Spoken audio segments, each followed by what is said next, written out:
तुमच्यापैकी जर काही लोक नवीन असतील आजच्या सत्रामध्ये तर ते मागचं एक सत्र आपण जे घेतलंय ते सत्र तुम्ही एकदा बघून घ्या, म्हणजे तुम्हाला हा भाग पटकन समजेल.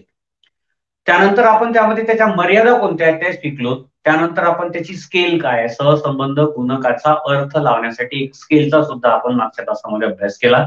हा भाग दरवर्षी जवळपास दरवर्षी 5 मार्कासाठी थेअरीमध्ये येतोच, किंवा सहसंबंधाचं जर सहसंबंधाचं जर गणित विचारलं तर मग थेओरिटिकल पार्ट ड्रॉप होतो. ओके, तर आपण मागच्या तासामध्ये ही सगळी थेअरी समजून घेतली. त्यावर आधारित आता आपल्याला आज कोइफिशियंट ऑफ कोरिलेशन, ज्याला सहसंबंध गुणक असं आपण म्हणतो, इंग्रजीमध्ये त्याला आपण रो या अक्षराने दर्शवतात.